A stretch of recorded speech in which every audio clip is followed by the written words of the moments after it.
ఒక ఊర్లో మోహన్ అనే ఒక పేద వ్యక్తి తన భార్య రాధతో పాటు ఒక పాత గుడిసెలో నివసిస్తూ ఉండేవాడు. మోహన్ ఊర్లో అందరికంటే ధనవంతుడు, క్రూరమైన వ్యక్తి భీమా బంగళాలో శుభ్రం చేసే పనులు చేస్తూ ఉంటాడు. ఒకరోజు మోహన్ పనికి వెళ్తూ ఉంటాడు. అప్పుడే తన భార్య రాధ తనతో ఇలా అంటుంది, ఏమండి, నిన్న నేను పాత బాక్స్లో కొన్ని పాత బట్టల కోసం వెతుకుతూ ఉన్నాను. ఆ బాక్స్ మీ నాన్నగారిది.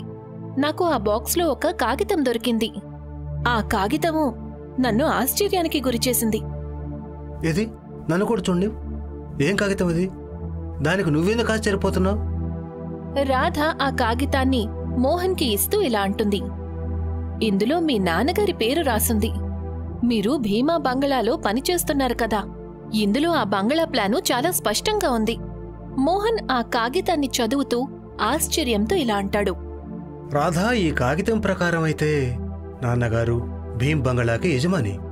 ఇదెలా సాధ్యమవుతుంది? నేను ఈ కాగితాన్ని సర్పంచ్ గారికి చూపిస్తాను. మోహన్ ఆ కాగితాన్ని జేబులో పెట్టుకుని ఊరి సర్పంచ్ దగ్గరికి వెళ్తాడు. ఆ కాగితాన్ని చూపిస్తూ ఇలా అంటాడు, సర్పంచ్ గారు, నా భార్యకి మా నాన్నగారి పాత బాక్సులో ఈ కాగితం దొరికింది. ఇందులో సేటు బంగళా ప్లాన్ ఉంది. అలాగే మా నాన్నగారి సంతకం కూడా ఉంది. సర్పంచ్ ఆ కాగితాన్ని చూసి మోహన్ వైపు ఎంతో దిగులుగా చూసి, మోహన్, ఇది ఒక రహస్యం. బహుశా ఊళ్ళో ప్రతి వ్యక్తికి కూడా దీని గురించి తెలుసు. కానీ నువ్వు ఎంతో దురదృష్టవంతుడివి. దీని గురించి నీకు తెలియదు. స్పష్టంగా చెప్పండి సర్పంచ్ గారు, మీరేం చెప్పాలనుకుంటున్నారు? మోహన్, మీ నాన్న ఇంకా భీమా ఒకప్పుడు ఒక కాలంలో చాలా మంచి స్నేహితులు. తర్వాత ఒకరోజు మీ నాన్న ఉన్నట్టుండి ధనవంతుడయ్యాడు. భీమా మీ నాన్న బంగాళాలోనే ఉద్యోగం చేస్తూ ఉండేవాడు. కానీ నువ్వు పుట్టిన తర్వాత ఉన్నట్టుండి భీమా అమ్మా నాన్నలు, మీ అమ్మా నాన్నలు చనిపోయారు. భీమానే నిన్ను పెంచాడు, నీకు వివాహం జరిపించాడు. నిన్ను స్వయంగా మీ బంగాళాలోనే పనివాణ్ణి చేశాడు. మోహన్ తన మనసులో ఎన్నో ప్రశ్నలతో భీమా బంగళా దగ్గరికి వెళ్తాడు. మోహన్ని చూడగానే భీమా ఎంతో కోపంగా, పనికి వచ్చే సమయం ఇదేనా మోహన్? బంగాళా ఎంత దుమ్ము పట్టిందో చూసావా? ఎక్కడికి వెళ్ళావు? నేను సర్పంచ్తో మాట్లాడాను. ఆయనే చెప్పారు ఈ బంగాళాకి యజమాని నా తండ్రి అని. అసలు ఏంటి రహస్యం? అర్థమైంది. నువ్వు ఊరి వాళ్ళందరి మాటలను నమ్ముతున్నావా? మీ అమ్మా నాన్నలు నీకు జన్మనిచ్చిన తర్వాతే చనిపోయారు. నేనే నిన్ను పెంచి పెద్ద చేశాను తెలుసా? నీకు ఉండటానికి ఒక ఇల్లిచ్చాను. నువ్వు ఈ బంగాళాని మీ నాన్న బంగాళా అంటావా? ఆ మాట చెప్పి భీమా మోహన్ని తన బంగళా నుంచి బయటికి పంపేస్తాడు. మోహన్ ఎంతో దిగులుగా తన గుడిసెకు వస్తాడు. ఏమైంది, మీరు ఎందుకింత త్వరగా వచ్చేశారు? మోహన్ జరిగిందంతా చెప్తాడు. అయ్యగారు నన్ను బంగాళాలో పనిలో నుంచి తీసేశారు. అసలు మీకేం అవసరం వచ్చింది ఇవన్నీ అడగడానికి? ఇప్పుడు మనమేం చేద్దాం?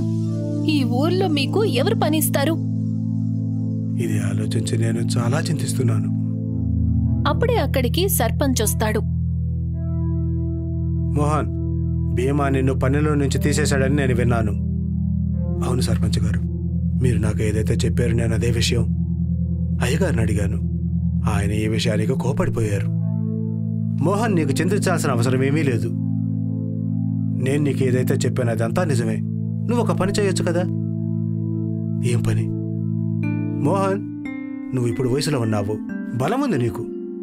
మన ఊరు దట్టమైన అడవి మధ్యలో ఉంది. నువ్వు అడవిలో నుంచి కట్టెలు కొట్టి బజార్లో అమ్మొచ్చు కదా. భీమా నీకు ఎంత ధనమైతే ఇస్తాడో దానికి ఎక్కువే నువ్వు సంపాదిస్తావు. మోహన్కి బాగానే నచ్చింది. మరుసటి రోజు మోహన్ అడవిలో కట్టెలు కొట్టడానికి వెళ్తాడు. మోహన్ చూసేసరికి అడవిలో ఒకతను కట్టెలు కొడుతూ ఉంటాడు. అతను మోహన్ వైపు చూసి ఇలా అంటాడు, బహుశా నీకు ఇవాళ మొదటి రోజు అనిపిస్తోంది. ఏంటి నీ పేరు? నా పేరు మోహన్. అప్పుడే మోహన్ దృష్టి ఎదురుగా ఉన్న దట్టమైన చెట్టు మీద పడుతుంది. నువ్వు ఈ చెట్టు కొమ్మల్ని ఎందుకు కొడుతున్నావు? ఆ ఎదురుగా ఉన్న చెట్టు అయితే చాలా చక్కగా కనిపిస్తుంది. బజారులో మంచి ధరకు అమ్ముడుపోతుంది. అతను వెంటనే భయపడుతూ మోహన్ వైపు చూసి ఇలా అంటాడు, ఇలా చూడు, నువ్వు కొత్తగా వచ్చావు, అందుకే నేను నీకు చెబుతున్నాను. ఏ చెట్టు కొమ్మలైతే నీకు బాగున్నట్టుగా కనిపిస్తాయో ఆ చెట్టు దగ్గర నుంచి ఒక రహస్యమయమైన అడవిదారి మొదలవుతుంది. అక్కడ చెట్లు మాట్లాడతాయి. అందరూ కూడా వాళ్ళ భయం కారణంగా ఆ చెట్టు దగ్గర నుంచి ముందుకు వెళ్ళడం లేదు. ఆ మాట చెప్పి ఆ వ్యక్తి అక్కడ్నుంచి వెళ్ళిపోతాడు. మోహన్ తనతో తను ఇలా అనుకుంటాడు.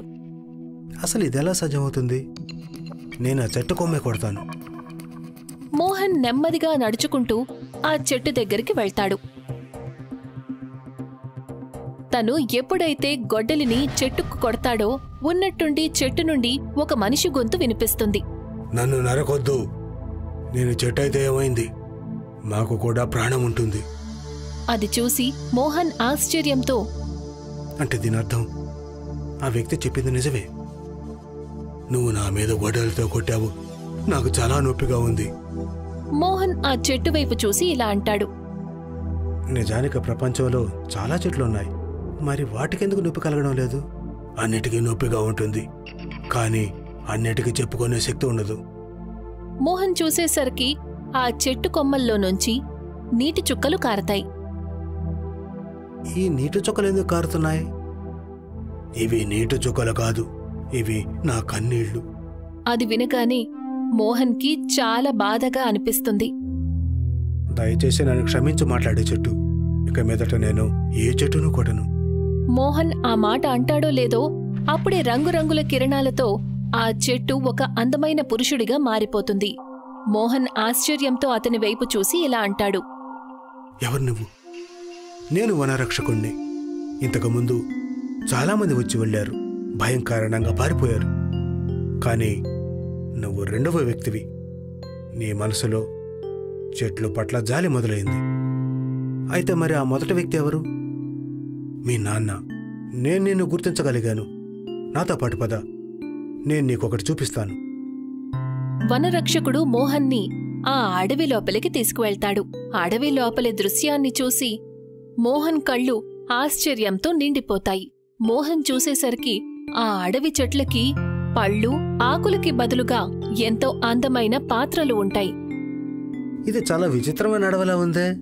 ఈ అడవి చెట్లన్నిటికీ ఆకులు, పళ్ళకు బదులు గిన్నెలు వేలాడుతున్నాయి. నువ్వు చెప్పింది నిజమే. ఇది మాయా పాత్రల అడవి.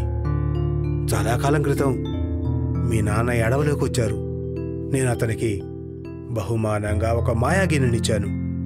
ఆ మాయా గిన్నెను అతను ఎంత డబ్బు అడిగితే అంత డబ్బును ఆ మాయా గిన్నెచ్చేది. ఆ మాయా గిన్నె సహాయంతో అతను చాలా ధనవంతుడయ్యాడు. ధనవంతుడయిన తర్వాత తన ఊర్లో వాళ్ళకి సహాయం చేసేవాడు. ఇదే విషయం ఆయన మిత్రుడు భీమాకు అసలు నచ్చేది కాదు. భీమా తన పేదరికాన్ని అడ్డం పెట్టుకుని నీ తండ్రి బంగళాలో పనివాడిగా చేరి నీ తండ్రిని గమనిస్తూ ఉండేవాడు. అతను ఆ మాయాపాత్ర రహస్యం గురించి తెలుసుకున్నాడు. అతను నీ తండ్రిని మాయాపాత్ర గురించి ఎంతో అడిగాడు, కానీ ఆయన చెప్పలేదు. భీమా ఎంతో కోపంగా నీ తండ్రిని, నీ తల్లిని రహస్యమయంగా హత్య చేయించాడు. పగ తీర్చుకోవాలనే ఉద్దేశంతో నిన్ను నీ బంగళాలోనే పనివాడిగా చేశాడు. ఆ మాట చెప్పి వనరక్షకుడు ఒక పెద్ద పాత్రను మోహన్కిస్తాడు. ఆ తర్వాత, ఈ పాత్ర నువ్వు ఎంత ధనం అడిగితే ఈ పాత్ర నీకు అంత ధనాన్ని ఇస్తుంది. నాకు తెలుసు, ఎప్పుడైతే భీమా నువ్వు ధనవంతుడవతను చూస్తాడో అప్పుడు అతడు నీ దగ్గరకు వచ్చి నువ్వు ధనవంతుడు కావడానికి అసలు రహస్యం తెలుసుకోవడానికి వస్తాడు. కానీ నువ్వు నీ తండ్రిలాగా అతని దగ్గర ఏమీ దాచొద్దు. అతన్ని ఎక్కడికి తీసుకురా. కానీ ఎందుకు? నువ్వు అతన్ని ఎక్కడికి తీసుకొచ్చినప్పుడు స్వయంగానే తెలుసుకుంటావు. మోహన్ సంతోషంగా ఆ మాయా పాత్రను మాయాపాత్రల అడవిలో నుంచి ఇంటికి తీసుకువెళ్తాడు. జరిగిందంతా తన భార్యకు చెప్తాడు. ఇప్పుడు మనం పేదరికంలో బతకాల్సిన పని లేదు. ఎవండి, అయితే ఈ మాయాపాత్ర నుండి బోలెడంత బంగారం, వెండి అడిగి చూద్దాం. మోహన్ మాయాపాత్ర వైపు చూసి ఇలా అంటాడు. ఓ మాయాపాత్ర, నాకు బోలెడంత బంగారాన్ని, వెండిని, ఇంకా వజ్రాలివ్వు. మరుక్షణమే రంగురంగుల కిరణాలతో మాయాపాత్ర నుండి బంగారం, వెండి ఇంకా వజ్రాలు వస్తాయి. రాధా, ఇది నిజంగానే మాయాపాత్ర. కొన్ని రోజుల్లోనే మోహన్ తన ఊర్లో అందరికంటే ధనవంతుడవుతాడు. మోహన్ బంగళా ఇప్పుడు భీమా బంగళా కంటే కూడా చాలా అందంగా ఉంటుంది. మోహన్ అభివృద్ధిని భీమా తట్టుకోలేకపోతాడు. తనొకరోజు కోపంగా మోహన్ దగ్గరకు వెళ్లి ఇలా అంటాడు. నువ్వు నా బంగళాలు శుభ్రం చేసే పని చేసేవాడివి. నీ దగ్గర ఇంత డబ్బు ఎక్కడి నుంచి వచ్చింది? నేను నీకోసం ఎదురు చూస్తున్నాను. నిజానికి నా దగ్గర ఒక మాయ పాత్ర ఉంది. దాన్ని నేను ఎంత బంగారం వండి వజ్రాలను అడిగినా అది నాకు ఇస్తుంది. అటువంటి పాత్ర నీకు కూడా కావాలని కోరుకుంటే నువ్వు నాతో పాటు మాయా పాత్రల అడవికి రావాల్సి ఉంటుంది.